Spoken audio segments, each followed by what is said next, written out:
Tuoj dar duodam kelias akimirkas visiems vėluojančiams bandyti prisijungti ir susivokti, kas kaip, kur ir kada. Rugsėjais įvažiuoja ir ką, smagu, kad vieni kiti žmonės randa prisijungti.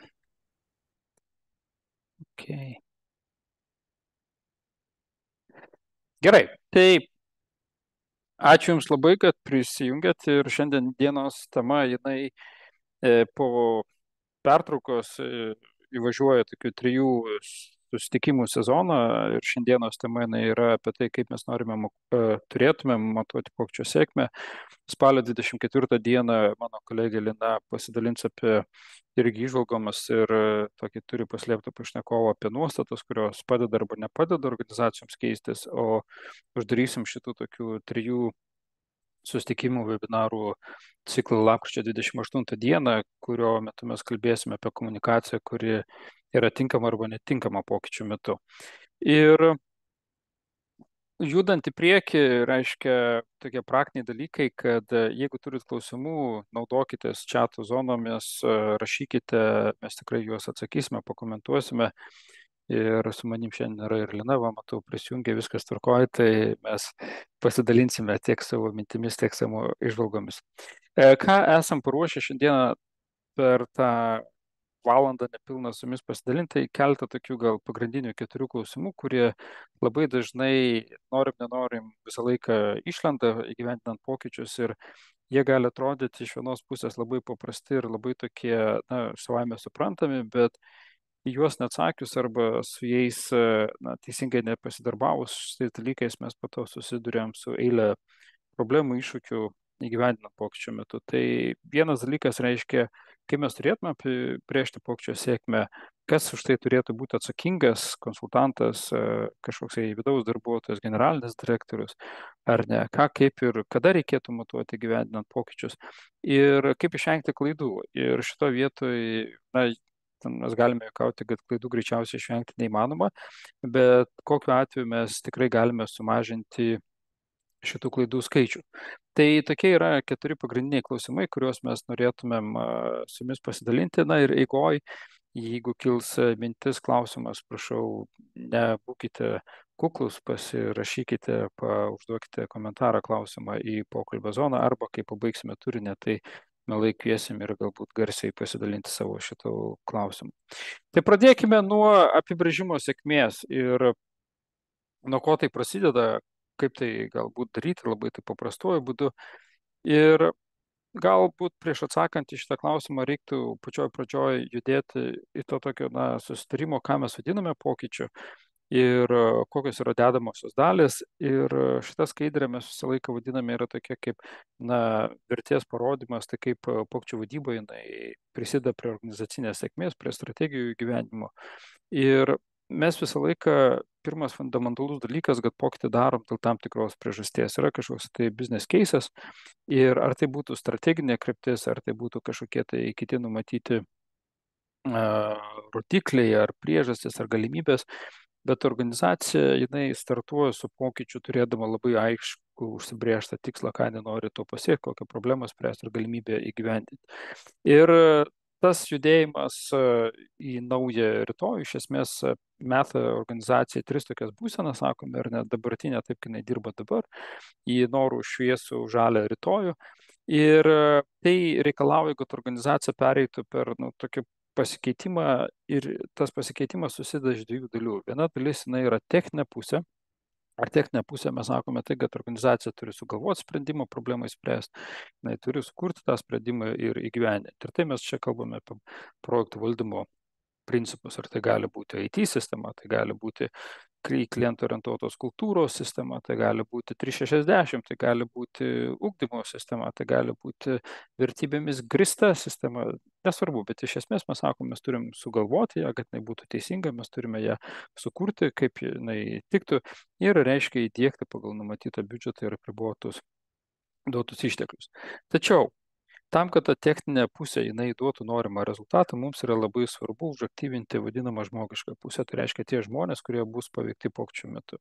Ir mums yra labai svarbu tos žmonės įtraukti, mums yra labai svarbu, kad tie žmonės mokėtų pritaikyti naują sprendimą taip, kaip jisai buvo užmatyta ir galiausiai jį naudotų tam, kad mes gautumėm norimą rezultatą. Ir vat kai šitos dvi dalis, techninė pusė ir žmogiškoji pusė, jinai eina kojo kojant, tai reiškia, jos yra suderintos, tik tada mes galime tikėtis, kad organizacija pasieks tos užsibrėžtos sėkmės, dėl ko ir pradėjo realiai pokytį daryti.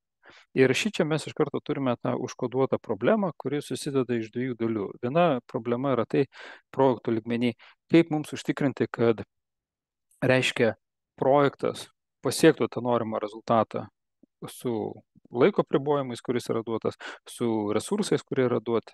O iš kitos pusės, kaip užtikrinti, reiškia, per organizacinę pusę, per paveiktas pokyčio arba projekto, kaip čia, grupės, padalinius, žmonės ar ne, kad žmonės maksimaliai greitai priimtų tą pokytį, tą techninį sprendimą, kad maksimaliai greitai jį pradėtų taikyti realiame gyvenime ir kaip padaryti, kad visą tai vyktų su kuo galima mažiau klaidų. Nes tie perdarymo kaštai, ir nesvarbu, kas tai būtų pergalvojimas, perdarimas, perinstaliavimas, perkoregavimas, visa tai prisideda prie tos dalies, kuri įtakoja, kad mūsų pokyčio įgyvendinimas tai neduoda norimo rezultatų. Ir va čia mes iš karto prieiname prie mūsų galbūt pagrindinės temos, ar ne, tai kaip mes turime tą pokytį apibrėžti. Ir mes visą laiką žiūrime, remiantis ProSci metodiką ir savo praktiką, kad neužtenka kalbėti vien tik tais apie pokytį kaip po tokį projektą, izoliuotą vakuume esantį dalyką, nes šalia to, kad pats pokytis savyje turi tam tikrus konkrečius tikslus, ką tas projektas sukurs ar ne, kokias galimybės atsidarys, kokį kažkokį sprendimą padės organizacijai sugeneruoti, bet lygiai taip pat mums yra svarbu apjungti tai su organizaciniam naudomis. Ir organizacinės naudos kalba apie tai, o tai kokią problemą, kokią galimybę, ką mums vienas ar kitas projektas ar pokytis padeda pasiekti ir įgyvendinti. Dabar, kaip mes tas dvi dalis sugebame apjungti, vėl mes naudojamės tokia, kaip čia, labai aiškia, vadinamų taip, greituoju būdu, one-pagerių, net lietuviško būdo, nežinau kaip jį įvardinti.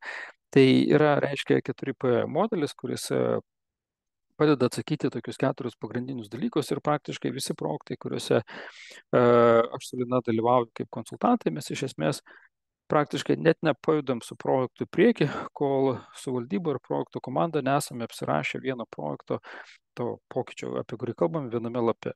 Ir 4P, jisai, kilęs nuo angliško pavadinimo Project Purpose, Particulars ir People. Ir jisai iš esmės mums čia pasidalinsiu vienu tokiu pavyzdžiu, santrauką iš vieno projekto, kur reiškia projektas, mes duodam paprastą pavadinimą, bet kur dažniausiai yra praleidžiama dalis arba kur jinai yra ne pilnai galbūt išpildoma ir taip, klampiai jinai yra pradžiai pradedama rašyti, nes niekas to nenori daryti. Tai reiškia tikslai. Ir tikslai mes kalbame apie tai, kodėl mes keičiamės per tos du kampus. Vienas yra per projektinį kampą, kitas yra per organizacinę naudą. Ir šitoje vietoje organizacija, kurią mes čia kalbam, jinai turėjo veiklą iki karo ir Ukrainoje. Tai iš esmės projekto tikslas buvo, reiškia, gerinti veiklą ir kai mes pradėjom diskutuoti, kas tai turėtų būti, reiškia, buvo suformuoti labai aiškus projekto tikslai, kad tikslų suderinamumas su tam tikrais procentais, komunikacija, orientacija į mokymosi ir ugdymą ir rezultatų gyvenimas. Tai čia buvo, reiškia, konkrečiai šito projekto siekis, kad įgyvendinus šitą projektą mes pasiektum tokius rodiklius. Kalbant apie organizacinės naudas, po diskusijų su valdyba pavyko identifikuoti, reiškia, ką mes norėtumėm matyti kaip galutinį rezultatą, tai reiškia tiek ir darbuotojų tekamumą, sumažinti įsitraukimą padidinus, lygiai taip pat padidinti tikslų įgyvendinimo procentą. Ir reiškia, kai mes apsirašome tuos tikslus, mums labai yra svarbu gebėti atsakyti klausimą, tai gerai, tai pats tas pokytis, kokios jisai yra apimties, ką jisai keis, kokie dalykai tai eina. Ir čia mes identifikavome, kad bus mažiausiai 6 dalykai, kurie bus pakeisti arba įtakoti šito projekto. Tai procesai, sistemos, įrankiai, kurios naudos tam tikro lygio specialistai, pareigybės, atsakomybės, elgesys turės keistis, kas atitinkamai yra susiję neišvengiamai su nuostatų ir įsitikinimų keitimu. O identifikuodami, reiškia, kokie žmonės turės darbą daryti kitaip, Tai kad skaičiais įsivaizduoti, viso ten buvo apie 700 su pliusu darbuotojų, tai Lietuvos ofisas buvo apie 280, Ukrainos ofisas 450. Ir čia mes irgi supaukščiuojame tokiu paprastuoju būdu, tai reiškia, kokie padaliniai vienaip ar kitaip bus įtakoti šitą mūsų projektą. Ir va čia, kur tavo sąsaja, apie kurią mes kalbame, apie žmogišką dalį, pokyčių vadybos dalį, yra esminis dalykas, tai gebėti mums įvardinti ne tik apie tą tikslo dalį, kurią mes kalbam, ar ne, reiškia projekto tikslai, organizacinės naudos, bet kiek mes sugebame atsakyti klausimą, ar aš galiu identifikuoti, koksai padalinys, kokie žmonės turės darbą daryti kitaip ir ką konkrečiai jie turės daryti kitaip, tam, kad būtų pasiekti norimi tikslai. Ir tos sąsajos nebuvimas pačioj pradžioj, net nebesuvokimas, ar ne mes kalbame, orientuojamas vien tik tais iki tikslus, bet paliekant žmonės šone, iš karto jau užkoduoja tam tikras potencialias klaidas, nes tada reiškia, mes nebegalime nei komunikuoti, nei įvardinti, nei papasakoti, tai ką tie žmonės turės daryti kitaip. Ir vienas iš įrankių, kurį mes naudojame, tai yra toksai vakar rytoj pratimas, kuris kalba apie mažiausiai 10 dalykų, kas gali pokyčių metu būti paveikti. Ir tas pratimas, tas vakar rytoj, jisai turėtų būti atliekamas kiekvienai paveiktai grupiai. Ir mes čia reiškia su vadovais, su projekto komanda einame per kiekvieną paveiktą grupę, finansai, buhalterija, HR, ten specialistų lygmenys, tam tikrai IT skyrius, ten teisės ir taip toliau. Ir mes bandome aprašyti tai gerai po pokyčių gyvenimo procesai, kas tenais pasikeis, sistemos kokios keičiasi, atsiranda, neatsiranda, įrankiai nauji atsiranda, neatsiranda, kokio elgesio mes norim, kad pokytis būtų sistemingas, o kokias nuostatas turime pakeisti, o kaip ar keisis kažkokie tai pavaldumai, struktūros pasikeitimai ir panašiai, kaip vertinsim veiklą, ar atsiranda nauji KPIs, ar atsiranda nauji rodikliai, kaip tai įtakos darbo užmokestį. Ir vėl nebūtinai darbo užmokestis didėja, mažėja, bet reiškia, galbūt išmokėjimo formų kitas, gal vieta keičiasi. Tai reiškia, bet šitas detalus toksai apsirašymas per elgesį, jisai mums padeda iš karto identifikuoti, kiek kitų pastangų, kiek reikės eigoje dirbti su tam tikrom paveiktom grupėm ir tai mums padės žiūrėti, kaip tai paveiktai grupiai sekasi judėti per pokytį. Taigi, kodėl mes darom tavo tokį vakar rytoj pratimą, tai yra tam, kad mes sujungtumėm techninę pusę ir žmogiškoją pusę. Ir tik kai tos dvi dalis, techninė ir žmogiškoji pusė, jinai sueina, reiškia, kad mes galime apsirašyti, kad ne tik kokių techninių parametrų mes norim, kokios IT sistemos norim, CRM, kokius techninius parametrus turi atitikti, bet kai gebame apsirašyti ir žmogiškosios pusės, tai ką žmonės turės pradėti daryti kitaip ir kokie tie žmonės turės daryti kitaip, tik tada mes galime tikėtis, kad iš esmės mes apsirašėme sėkmę kaip po tokio pokyčio teisingai. Tai čia buvo tas pirmas klausimas, tai kaip apsirašyti tą sėkmę. Lina, aš žinau, kad tu esi prisijungus, gal turi kažkokį komentarą šitoje vietoje, ką dar tu iš savo pusės, dirbant su konsultaciniais projektais ar su vadovais sesijos, dar galėtum kažkaip taip trumpai pridėti prie šitos vietos, į ką reikėtų atkreipti dėmesį. Sveiki visi, labai malonu tiek matyti daug veidų. Aš galvoju, kad tai, ką Lukai tu pasakai, tai yra labai specifinė, labai techninė, labai reikalinga struktūruota medžiaga. Aš galbūt iš tokio daugiau, pokyčių vadybos per žmogiškai faktorių pusės, nes šita dalis, kaip mes sakom, pokyčių vadyboje yra vis dėlto viena iš svarbiausių, ji yra esminė, yra labai spontaniška, labai sunkiai apskaičiuojama, pamatuojama, ar ne, reiškia, ir lygiai taip pat suvaldoma. Ir man atrodo, kad jeigu tiesiog laikysitės to, ką Lukas dabar įvardino, reiškia, ir struktūruosit visą tą spontaniką ir visus tas mėnulio fazes ir, sakykime, tas tokius dinamiką, ne, tai tiesiog tuomet sėkmė jūs tikrai aplankys. Aš visada keliu tuos pagrindinius klausimus, ką Lukas čia ir parodė, tai aš galiu juos tiesiog akcentuoti. Ir tai yra tas, o kodėl mes keičiamės, kodėl būtent dabar mes keičiamės, ar ne, nes kad mes keistis galim kiekvienais metais. Bus momentas, nes jeigu mes nesukeliam žmonėms to svarbos momento šiuo metu, tai jie sakys, jo, mes tikrai keisimės, tik tai ne dabar, gerai, galim šiek tiek lukterti. Ir tas, žinot, atidėliojimas jis yra viena dažniausia forma, kai mes stengiamės išvengti tų pokyčių. Tai čia šitie svarbiausi momentai. Ir trečias turbūt momentas man ypatingai šiuo metu su vadovais kalbantis yra, tai jeigu mes keičiamės, tai ką konkrečiai keis žmonių elgesys. Tai yra, ką žmonės savo darbe turi pakeisti, kalbant apie elgesį. Ok, tai šiek tiek trukinėja tavo ryšys, tai 3 dalykai, kuriuos... yra tas momentas, kuris labai sunkiai užfiksuojamas. Mes sakom... Ok, tai 3 dalykai, Lina, reiškia, kodėl keičiamės dabar ir kokį konkretų elgesį žmonės turėtų daryti. Super, ačiū tau. Tai judam toliau, tai čia buvo atsakymas į tą pirmą, tai reiškia, kaip bandyti apsibriežti tą pokyčio sėkmę. Antras klausimas buvo, o tai kas turėtų būti atsakingas už tą sėkmės apibrėžimą? Ir šitoje vietoje vėl, yra 2 tokie pagrindiniai veikėjai visoje šitoje schemoje. Vienas veikėjas yra, mes juokaujam, sakome, tai sponsorius, o kitas veikėjas pokyčio praktiko vaidmuo. Dabar visi tikriausiai ims ir sakys, Lukai, apie kokį tų pokyčio praktiko vaidmenį kalbi. Ir tie, kurie su mumis bendrauja šiek tiek ilgiau negu yra buvę projektos, ar ne, tai pokyčio praktikas reiškia yra žmogus, kuris stengiasi dirbti tiek su pasipriešinimu, stengtis dirbti tiek su komunikacija, stengiasi pasirūpinti, kad reiškia įmonėje būtų atlieptas tas žmogiškasis kontekstas. Dabar kalbant apie sponsorius, tai reiškia, tai yra žmogus kiekvienoje organizacijoje, reiškia, kiekvieną kartą, kai mes startuojam su projektu, mes visą laiką turime vieną pagrindinį sponsorių, kas yra iš projektų atėjęs, tai jie supranta, dažnai naudoja tokį terminą kaip projekto šeimininkas, bet paprastai reiškia pagrindinis sponsorius pokyčių metu, tai yra žmogus, kuris turi tiesioginę atsakomybę už šito pokyčio ir iniciatyvos sėkmę, reiškia, turi sprendimo galią ir prieina prie finansavimo. Tai yra, tas pagrindinis žmogus, kuris nemiega, kai tas projektas stringa, arba kaip tik keliasi kiekvieną rytą su mintim, kad tas projektas turėtų būti gyventi. Dabar vėl, kai mes kalbame apie šituos tokius vaidmenis, ar ne sponsoriaus vaidmenis, arba pokyčių praktiko vaidmenis, tai nėra pareigybės. Tai yra labiau tie žmonės, kurie turėtų atlikti tą darbą.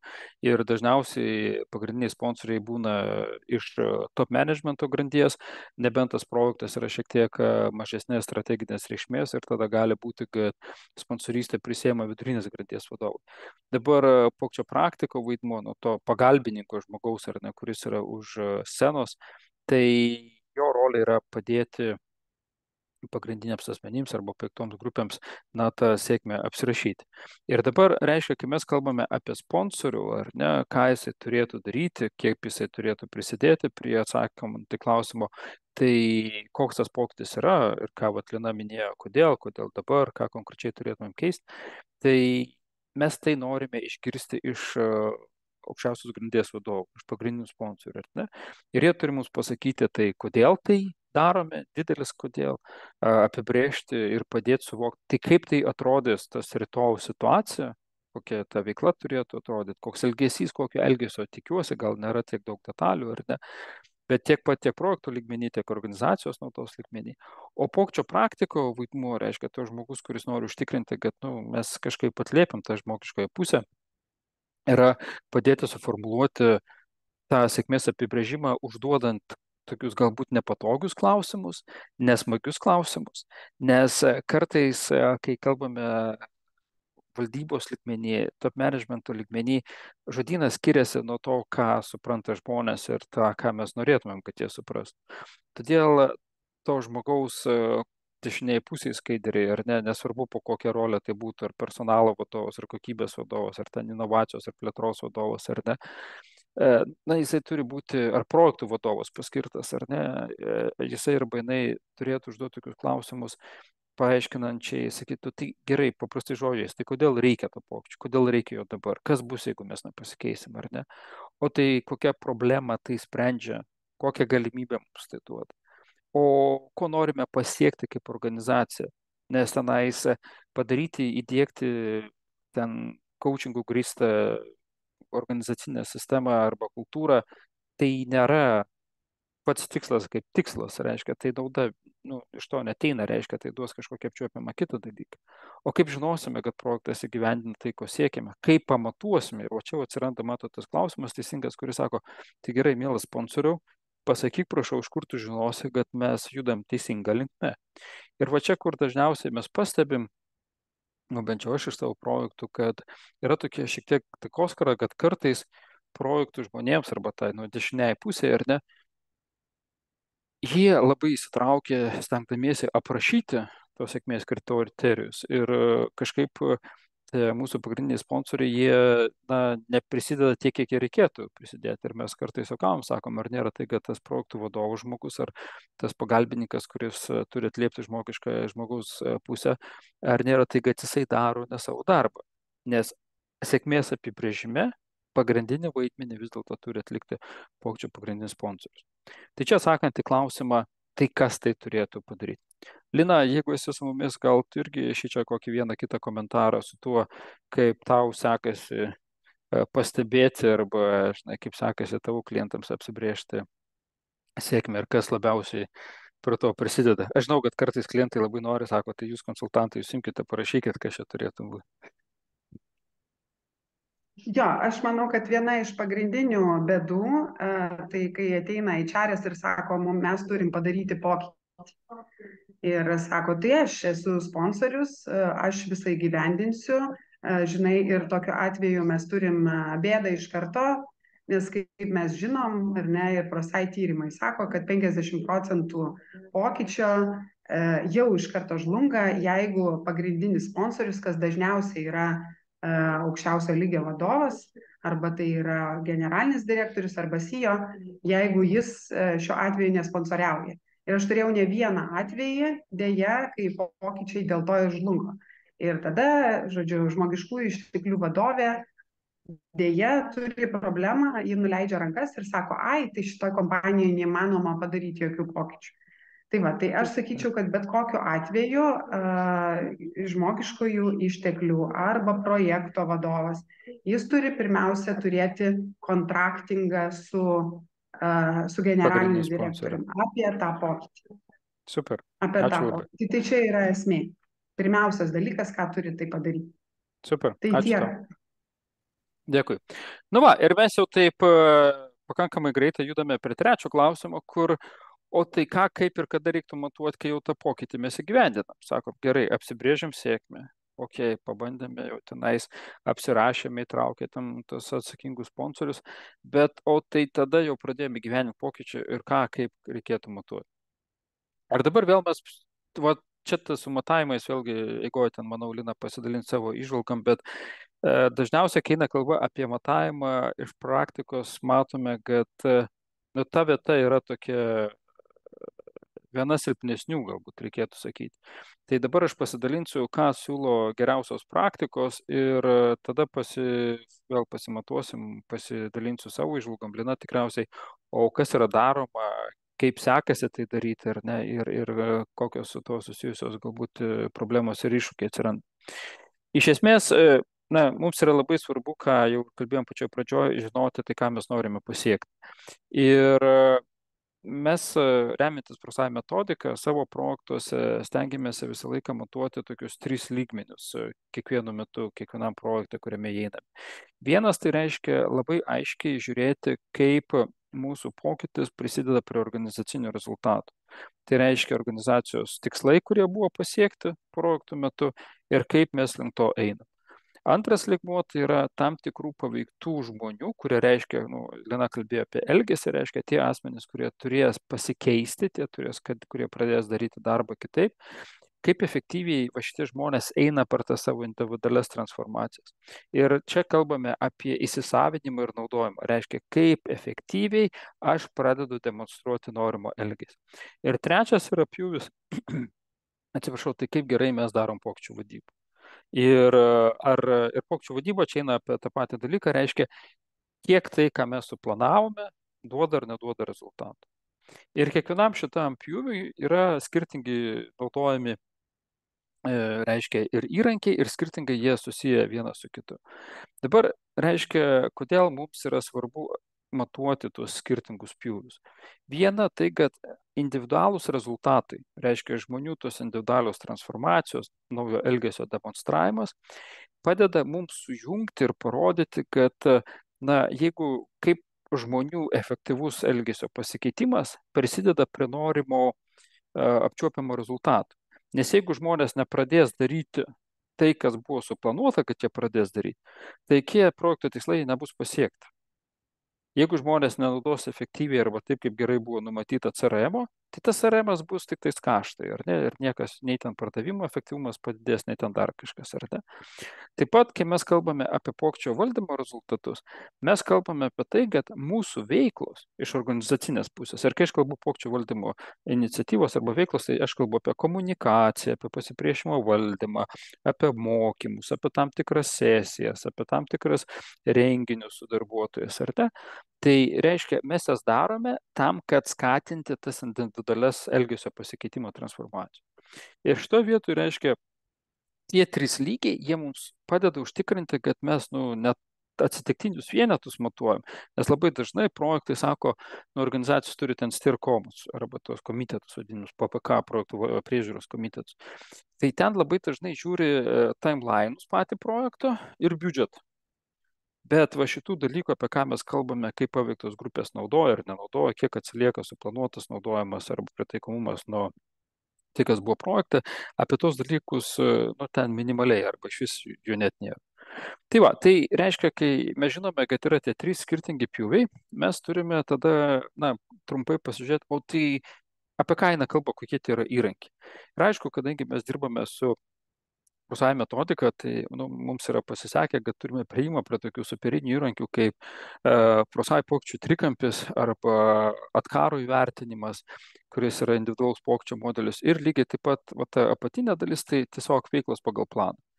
Dabar, kai mes kalbame apie organizacinės rezultatus arba, pavyzdžiui, kiek projekto tikslai ir mes judame prie organizacijos naudų pasiektų, tai ProSci pokyčių trikampis, jisai mums tai leidžia padaryti ir iš karto parodyti realią projekto sveikatą per 4 tokius pjūvius. Ir remiantis tyrimais yra nustatyta, kad kiekvienas projektas tam, kad jisai būtų sėkmingas, mes visą laiką turime jausti pulsą 4 tokiamis dimensijomis. Vienas iš jų yra, reiškia, projektų tikslai, projektų organizacinės naudos, tai tas vidurys, centras, ar ne, sakom, sėkmė. Ar aš aiškiai esu apibrėžęs, kiek mes gerai link to judam, ar ta sėkmė yra suderintas tarp skirtingų padalinių, ar tie patys valdybos nariai turi tą patį suvokimą, ar projektų vadovas turi tą patį suvokimą, nes labai dažnai tie suvokimai skiriasi. Sponsorystė, lyderystė, tai reiškia kryptis ir prioritetai, problemos formulavimas. Tai ką daryti, jeigu, nes, žiūrėkit, jūs tą žinote irgi, ar ne, tyrimai irgi tą patį sako. Kiekviena organizacija turi tiek daug pokyčių ir realiai geriausiu atveju gali gyvendinti kokius tik tais, top 2-3. Visi kiti, jiems tiesiog nėra resursų juos spręsti teisingai. Tai jau va čia atsiranda tas dalykas, konfliktas prioritetuose, kad ir tam ir mums yra reikalinga sponsorystė, lyderystė, kad būtų labai aišku sudėlioti prioritetai, kuris projektas yra svarbus, kodėl tas projektas yra svarbus, ar visi turime vienodą suvokimą valdybos arba top managemento lygmenį. Projekto valdymo koja, apačioje kairėje pusėje, tai yra tie techniniai dalykai, reiškia apimtis, pinigai ir laikas. Ir čia mums irgi yra svarbu, ar turime kompetitingą projektų vadovą, ar yra pamatuoti, surašyti etapai, ar yra aprašyta, ką konkrečiai kiekvienas etapas mums sukuria. Ir nustebsite pamatę, kad net ir organizacijos, kurios turi netgi projektų valdymo skyrius, šitos dalys jos nėra aprašytos. Ir galiausiai mes turime pokyčio valdymo dalis, tai reiškia, kaip bus dirbama su žmogiškoje puse, kaip dirbsim su komunikacija, su pasipriešinimu valdymu, kaip užnorinimas, būtent tam, kad aktyvuotumėm norimą elgesį. Ir būtent pats PCT, ProSci Change Triangle, ProSci pokyčių trikampis, jisai leidžia mums bet kokio projekto etapo metu pamatuoti, kokia yra projekto sveikata. Ir yra normalu, kad projekto pradžioje jisai raudonuoja, nes tiesiog projektas tik įsivažiuoja, bet mums yra labai svarbu, kai kalba eina apie paleidimą, tą vadinamą go live, kad jisai plius minus jau žaliuotų. Ir būtent Prosai turi įrankį, kuris leidžia nepajausti, kaip kiekvienas tas iš 4 komponentų ar ne realiai įvertis yra, bet yra labai aiški, konkreti, tokia, turiu netgi pasakyti, kieta metodika, kuri padeda valdybos žmonėms, padeda projektų vadovams nusiasmeninti nuo to, kaip aš jaučiu, ir tiesiog atsakyti klausimą, yra ir nėra. Ir aš tiesiog čia dalinuosi iškarpą vien tik tais apie sėkmės apibrėžimas. Kiekvienas tas komponentas turi 10 dalykų, ar ne, kuris padeda įsivertinti. Ir tada realiai sėdime kartu su valdyba, su projektų komanda ir darome kiekvieno šito kampo įvertinimą tam, kad žmonės pradėtų suprasti, šnekėti ir kalbėti ir susivokti, tai kaip mes judame į priekį su šito būtent įgyvendinamu pokyčiu ir jisai artina organizacinės naudas, kurių mes norėjom, ar ne, ir ką reikia tada daryti, kad judėtume. Tai čia buvo pirmas lygis. Antras lygis eina kalba apie individualius tos transformacijos, reiškia paveiktus žmonės.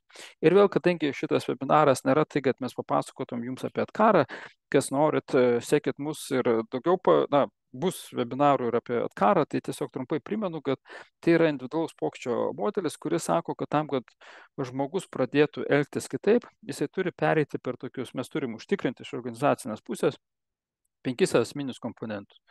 Žmogus turi suprasti, kam pokytis yra reikalingas, žmogus turi būti užnorintas, tai reiškia, nes tai neįvyksta savaime, žmogus turi matyti naudą dalyvauti tame pokytį. Tik tada, kai reiškia, žmogus turi suvokimą ir turi norą dalyvauti, palaikyti pokyčius vykstančius organizacijoje, mes turime suteikti reikiamas žinias tam konkrečiam pokyčiui, tada leisi tas žinias praktikuotis, ugdyti gebėjimą ir turime įtvirtinti, ar tai būtų matavimai, ar tai būtų įvertinimai, ar tai būtų paskatinimai, išlaikyti šitą elgesį. Ir čia mes kalbame, kad būtent individualios transformacijos prisideda prie 3 tokių pagrindinių dalykų. Kaip greitai žmonės pradeda naudoti naują sistemą, kiek daug žmonių ją naudoja ir kaip gerai jie tai daro. Ir mums yra vėl, ten nelendant į detalės, metodiškai yra labai svarbu, kad išvengti tokio paradokso, kai įmonė sako, einam go live'inam, kas čia paleidimas, ne? Ir sakom, CRM'as čia pasileidžia, bet CRM paleidimo metu prasideda viskas. Ir pradedam mokinti, ir pradedam kurti istoriją, kam reikia to CRM, bet mes norime, kad paleidimo metu jau žmonės mokėtų dirbti su ta nauja sistema. Tai tam mes naudojame būtent atkaro kaip modelį, kuris padeda identifikuoti, kaip paveiktos grupės geba demonstruoti būtiną elgesį. Ir galiausiai reiškia rezultatų siekimas, kalbant apie tos veiklas. Čia jūs matote tokia sudėtinga, didelių reikalų skaidrė, bet jinai sako paprastą tokį dalyką. Kai mes projektuojame, darome projektą, ar ne, visą laiką žinome, kada yra pradžia ir visą laiką žinome, kada yra paleidimas, tas go live. Visą tai mes norime suderinti su gebėjimais, kad paveiktos grupės žmonės norėtų demonstruoti, tai galėtų gebėti pademonstruoti norimą elgesį. Ir mes tą naudojame, reiškia, organizacijos rezultatus mes juos matuojame, tam mes naudojame Prosai pokyčių trikampį, nes tai rodo didelį paveikslą visos organizacijos pokyčių kontekste sveikatą. Mes matuojame individualias transformacijas, reiškia, kaip žmonėms sekasi judėti per pokytį, ir mes naudojame pokyčio valdymo rezultatus, tai kaip mūsų pastangos duoda rezultatų. Kitaip sakant, suplanavau padaryti komunikaciją, aš ją padariau, organizavau padaryti, suplanavau padaryti pasipriešinimo valdymo veiklas, aš jas padariau, kokį rezultatą man davė. Ir čia gali kai kurie kolegos sakyti, jo, bet čia Lukai gražiai atrodo, kai yra paprastas pokytis, pas mus vyksta daug tų iteracijų arba agilinis pokytis, ar ne, tai jokio skirtumo, etapai, principai, jie yra lygiai tokie patys. Tai surezimuojant, yra svarbu prisiminti, kad reikia ne tik matuoti, kas labai dažnai apsiriboja tik tais, suplanavom ir padarom veiklas, bet taip pat planuoti individualias transformacijas, reiškia, kaip sekasi paveiktom grupėm keistis, kaip greitai jos perina prie savo norimo elgesio ir lygiai taip pat matuoti organizacinius tikslus, kaip pokytis padeda įmonė judėti prie norimų apsibrėžtų rezultatų. Tai Lina, gal irgi kokį komentarą šitą temą? Aš tai galvoju, žinai, žmonės gali sakyti, o Dieve mano, kiek čia visko matuoti. Bet iš tikrųjų, kai mes nematuojam, mes dažniausiai net ir pergalės nešvenčiam. Mes tiesiog nešvenčiam, kad pokytis baigėsi. Kaip jis bebūtų išmatuotas, jis turi būti atšvęstas. Žmonės, net dabar vat, irgi skaičiau, kad 22 metais padarytas tyrimas Gartner apie tai, kad žodžiu, darbuotojų noras palaikyti organizacijoje vykstančius pokyčius nukrito iš 74% 16 metais į 43%. Ir kodėl nukrito? Tai mano prezumcija yra būtent dėl to, kad niekas nešvenčia tų, žinai, ir nepasidžiaugia tom pergalėm. Reiškia, žmonės savo nepasiploja, žmonės nepasako, kad mes kietai pavarėm, mes šaunuoliai. Ir reiškia, ir tada tai nėra manifestuotas galutinis taškas. Kai jo nėra, tai ir atrodo, kad tų pokyčių, Dieve mano, kiek visko daug vyksta. Ir mes tiesiog esame to, žinai, košiai pokyčių. Tai va, tai matavimas yra ypatingai reikalingas, svarbus, bet suplanuoti, kada bus iškomunikuojama sėkmė ir kaip mes ją atšvęsim, irgi tai yra tai, ko vadovai Lietuvoje nedaro. Tai tiek, nes matau, kad mes skubam, ar ne, Lukai, tai aš savo dalį pasakysiu 24 dieną. Ja, viskas. Na, tas, žinai, skubėjimas, kadangi taupom žmonių laiką, duodam turinį, suprasti kontekstą, o jau ir vėliau, jeigu bus klausimų, būtinai juos atsakysim.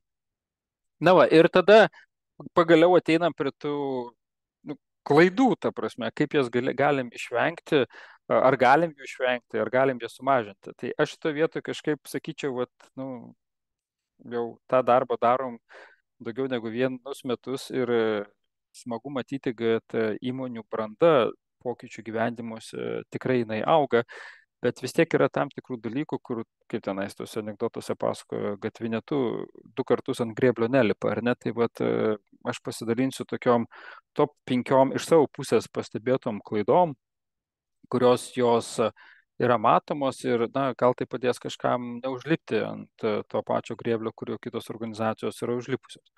Tai pirmas numeris, mes iš esmės gal netgi apie tai ir jau pakalbėjome, bet noriu užakcentuoti. Nėra aiškaus suvokimo, kodėl mes tai darom, tą pokytį. Ir ką mes norime pasiekti.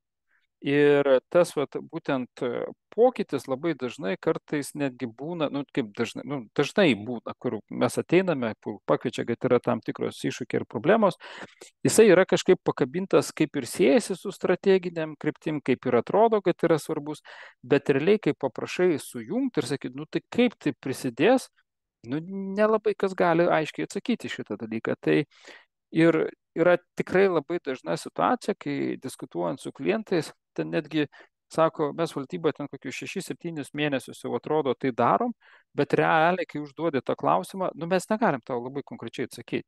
Ir va čia aš sakyčiau, numeris 1, tas susitarto top managemento lygmenyje, ką mes darom tą pokytį ir kokį konkrečiaus rezultatą mes norime turėti, tai yra iš tikrųjų dalykas, kuris, jį reikia eliminuoti. Antras dalykas, toks labai labai praktinis, nėra tai, kas ima ir užrašo sėkmės apibrėžimą. Kalbam, bet tai nėra dokumentuota. Ar tai būtų viena skaidrė, ar tai būtų A4 lapas, nesvarbu, bet tiesiog nėra dokumentuota. Ir mano bent jau patirtis, sakau, kaip gerai, žiūrėk, kaip tu tai viską ėmėjai ir surašėjai ant vieno lapo viską, ką mes čia kalbėjome. Trečias dalykas, kad sėkmės apibrėžimas, ir mes jau, Lina, man atrodo, tu netgi pasidalinai tą įžvalgą, kad yra paliekamas projekto vadovų, HR ar kažkokio kito vadovo atsakomybei, bet ne pagrindinio sponsorius. Tai to irgi negalim padaryti, nes yra didelė tikimybė, kad tas apibrėžimas ir bus to lygmens, o ne to, koks jisai turėtų būti. Ketvirtas man yra tai, kad realiai, kadangi mes nematuojam, kaip mums sekasi, tai ir nelabai galim žinoti, ar pokytis vyko ar nevyko. Tiesiog nematuojam. Aš nesakau daryti tobulo matavimo, bet grįžti prie to, ką mes norėtumėm norimo elgesio ir panašiai. Nu ir paskutinis, kadangi niekas nesusitarė, kas yra pokyčių sėkmė, tai realiai nėra ką matuoti. Ir va čia toksai paradoksas gaunas, tai aš nežinau, aš nežinau, ką matuoti. Nu gerai, dar vieną bonusą duosiu. Perfekcionizmas stabdo progresą. Ir aš ką noriu apie čia kalbėti, kad kartais organizacijos savo šauna į ko, sako, bet mes nesugebam padaryti gerai, mes turim labai gerai čia apsirašyti, čia dar to trūksta, dar tos informacijos. Ten yra toksai posakis, kaip ten paralysis by analysis. Naujausi tyrimai rodo, kad pokyčiai, kurie gerai daro, ta prasme pritaiko, tai yra projektai, kurie pritaiko pokyčių vadybą sėkmingai, naujausių duomenimis net ne 6-7 kartais padidina sėkmės projekto tikimybę. Tai aš ką noriu atkreipti dėmesį, žiūrėkit, nesiekime perfekcionizmo, ar ne? Užtenka bent kažkiek daryti pokyčio vadybos, bent kažkiek matuoti, bent kažkiek investuoti pokyčio apsibrėžimą, tam, kad padidintumėm sėkmės šansą bent 3 kartais. Tai va šitoje vietoje yra labai svarbu, kad tas perfekcionizmas, mes labai norim viską padaryti žiauriai gerai, žiauriai tobulai, bet jisai mums maišo. Yra svarbu, jeigu negaliu apsibrėžti to tobulo norimo rezultato, nes nuolat keičiasi, ten situacija keitėsi, buvo COVID, dabar Ukraina, dabar tiekimo grandinės, dabar recesija, dabar plus 20% infliacija, nu taip. Bet vis tiek aš galiu apsibrėžti, ką aš noriu pasiekti per 2 mėnesius, per 3 mėnesius, o kaip aš atsakysiu klausimą, o tai ar mes judame teisinga linkme ar ne. Tai neleiskim, kad tas noras būtų tobulais, jisai mums stabdytų kažkiek taikyti. Lina, koks tavo komentaras? Prie klaidų dar. Ką dar galėtum pridėti? Jo, prie klaidų tą, su kuo aš susidariu, nes aš nesusidariu su perfekcionizmu. Aš susidariu, kad kaip tik, einam, darom, padarom, kaip gausis, taip gausis, varom. Nes iš tikrųjų, kiek mes darom PCT tų tyrimų, tai dažniausiai Lietuvoje vis dėlto stiprioji ašis yra lyderystė ir sponsorystė. Aiškiai, aš pasiėmiau, kai lietuviško kapitalo įmonės pagrindinis akcininkas ir dar esu ir pagrindinis ir vadovas, ir aš vešiu dabar viską ir pats vienas ir išvešiu. Tai šita grandis dažniausiai nestringa. Daugiausiai stringa būtent pokyčių vadyba, tai yra žmogiškoji dalis, kai mes kalbam apie tai, kad reikia keistis visiems, pasirodo, jeigu nori, kad pokytis būtų įgyvendintis. Nes jeigu pasikeis 30% žmonių, tai nebus pokyčio įgyvendinimas, tai bus kažkas pradėjo jį įgyvendinti, bet tai dar ne pabaiga. Aš sakyčiau, kad mano su tuo, ką aš susiduriu, tai vis dėlto yra komunikacijos ir mes matom ir rinkoje, ar ne, reiškia, jeigu atsitinka kažkokia tai didelė krizė, tai dažniausiai yra perlaukta komunikacija arba vakuumas, kai reikia ją iškomunikuoti, arba vakar kaip tik su viena organizacija dėliojamės pokyčio planą ir sako, taigi mes jau iškomunikavom, mes jau viską čia iškomunikavom, tai ką čia dar daugiau daryti, taigi viską jau pasakėm, vieno karto ir užtenka. Tai vieno karto, bičiuliai, tikrai neužtenka, nei 3 neužtenka, reikia susidėlioti visą komunikacijos planą ir susidėlioti daug skirtingų kanalų ir iš visų kanalų siekti to tikslo, kad žmonėms jis būtų aiškus. Ir tada bus ir sėkmės apibrėžimas išsiaiškintas, ir tada bus aišku, kodėl mes jo siekiam, ir kokie yra tikslai, ir viskas, kas čia surašyta, šitie 5 pirmi atvejai, jie bus praktiškai, turi būti įrašyti į tą komunikacijos žinutę. Tai aš šiam kartui tiek, aš labai laukiu visų, anonsuoju, kad kitą kartą, kai mes susitiksim, tai susitiksim su mano pašnekovu. Tas pašnekovas kol kas tegul lieka jums siurprizų, bet jau kitą savaitę jis bus aiškus.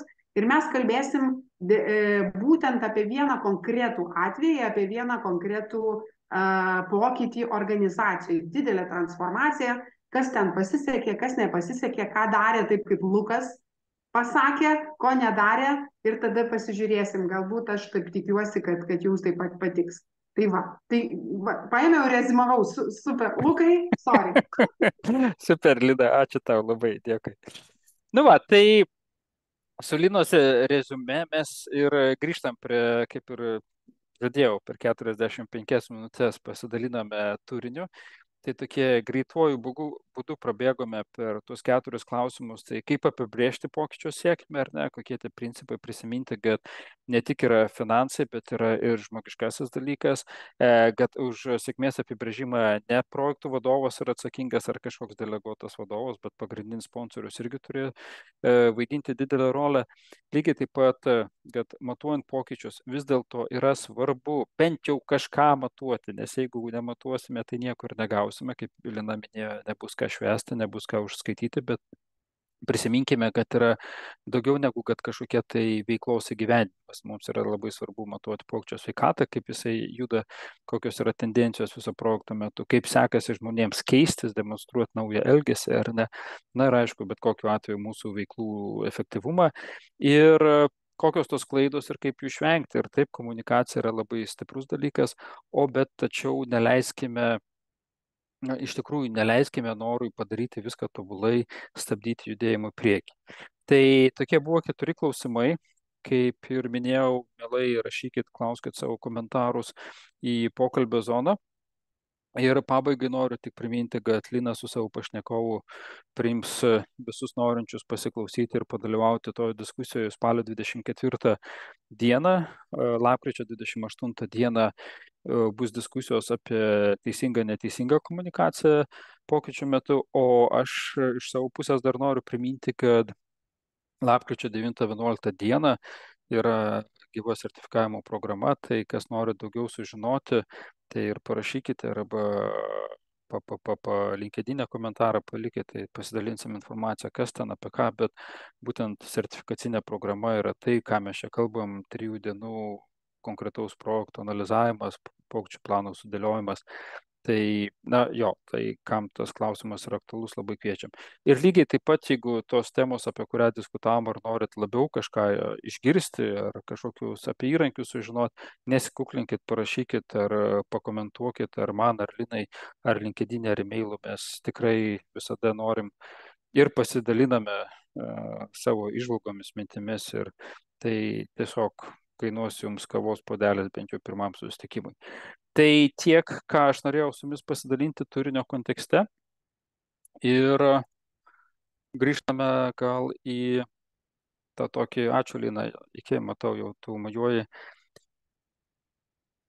Taip, Gintarė, gal galėtumėt pateikti keletą pavyzdžių, kaip realiai atrodo pamatavimai. Pavyzdžiui, jeigu pavyzdyje projekto tikslas buvo padėjęs darbuotojus 30 tai kaip matau, tai vėl yra įvairūs įmonių matuojami tam tikri rodikliai. Pavyzdžiui, yra vadinami NPS, yra vadinami, pavyzdžiui, ten, tarkime, pavyzdžiui, mokymų plano sudarimas. Aš kaip pavyzdys, tai arba yra įmonė mokymo planas ar nėra, arba yra numatyta tam tikri dalykai, kad reiškia darbuotojų, ten, tarkime, su lyno kultūra, tarkime, dėgymu. Ir ten yra toksai momentas, kur yra svarbu, kad darbuotojai pateiktų komentarus dėl to tobulėjimo ar pastabų. Tai tiesiog yra skaičiuojami kiekiai, ta prasme, arba padarė, arba nepadarė. Tai kiekvienas projektas, jisai savyje turi tam tikrus, kaip čia, kriterijus. Pavyzdžiui, yra klientas, kuris dabar dirba su, lietuviškai būtų, į klientą orientuotos kultūros diegimu. Ir vienas iš matavimų yra pereiti prie savo produktų pristatymo ne nuo kainos, ne nuo parametrų, bet nuo vertės. Ir yra aprašytas konkretus standartas ir ten yra įrašyti tam tikri konkretus klausimai, ką tas žmogus, pardavėjas šiuo atveju, tos įmonės atstovas turėtų pasakyti.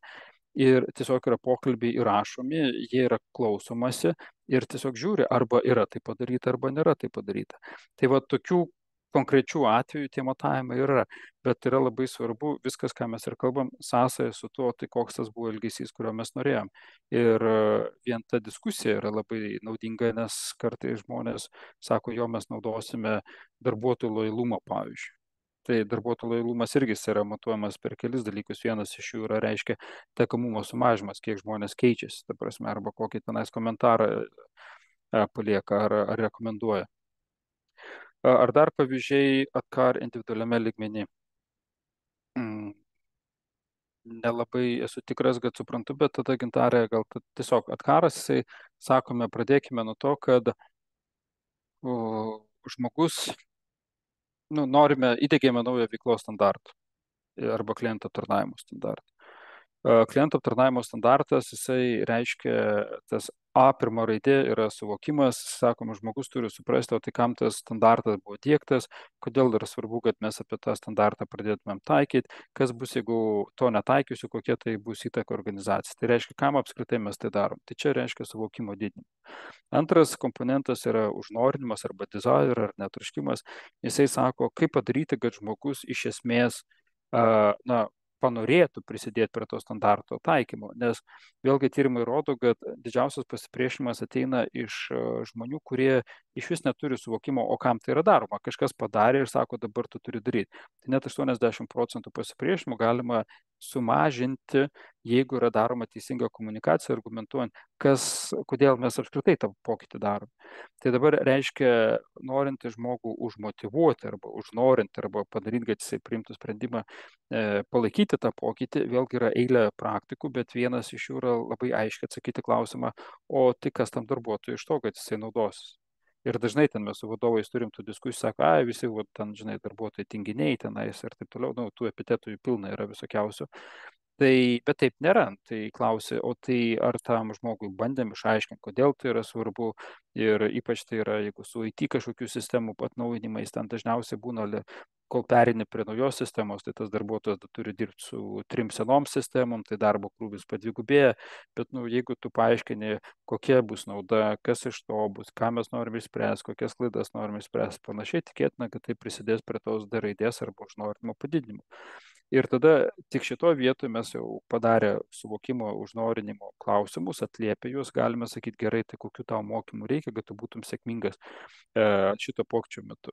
Ir kaip padėti tas žinias konvertuoti į gebėjimus. Labai dažnai įmonės sprendžia daugelį problemų, siunčiant žmonės į darbuotojus. Tai pagal atkaro principą iš esmės neinvestuojam nei į suvokimo didinimą, nei užnorinimo pokyčio kontekste. Pavyzdys, blogai maži pardavimai arba norim padidinti pardavimus, ką darom, organizuokim pardavimų mokymus. Blogas klientų aptarnavimas, ką darom, siųskim juos į klientų aptarnavimą. Ir tada, kas gaunasi, ar net žmonės ateina į mokymus, sėdi tokie, aš viską moku, aš viską darau, man to nereikia, bet nieks jiems neaiškino, kam to reikia, kas jiems iš to bus ir panašiai. Ir tada įtvirtinimo komponentas, jisai reiškia, kaip dažnai duodu grįžtamą ryšį ir aš komentuoju, kaip tas žmogui sekasi demonstruoti norimą elgesį, ar aš įvertinu tą naują elgesį, ar yra kažkoks apdovanojimas. Tas apdovanojimas gali būti tiesiog ačiū už tas pastangas, kurias tu padarėjai, matau, kad tau sekės. Tai nebūtinai tai yra finansiniai dalykai. Idealu, jeigu mes galime, tam tikruose dideliuose strateginiuose pokyčiuose dažnai būna tie finansinis momentas, bet tai neprivalomas dalykas. Tai gal pavyko. Kaip tai pamatuojate tą padėjus supratimą desire knowledge? Tai su knowledge yra labai lengva pamatuoti, tiesiog duodi testą ir jisai pademonstruoja. Ability lygiai taip pat, jisai, jeigu procesas turi trukti ten 3 žingsniai, o žmogus daro 7 žingsnius, tai akivaizdžiai 4 žingsniai atsilieka. Tai yra tokie, baziniai dalykai, ta prasme, suvokimas irgi užduodi klausimą, ta prasme, ar tai yra apklausos, ar fokus grupės, ar pokalbiai su vadovais, ar darbuotojai gali pasakyti, kodėl mes tai darom ar ne. Tu tiesiog kalbi su žmogumi ir matuoji ir priklausomai nuo įmonės raštingumo. Vieniems duodi online'ines apklausas, kitiems tiesiog prie kavos kalbė, su trečiais duodi ketvirtukus atspausdintus ir jie tiesiog su tušinukais parašo, taip ne, ar šypsenėlę sudeda, tai tokiais būdai.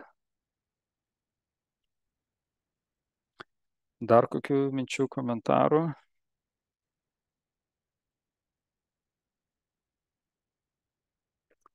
Gerai, kolegos, tai ačiū labai, kad prisijungėt ir primenu, spalio mėnesį sekit mus ir Lina turi pašnekovą, apie kurį jūs sužinosite kitą savaitę.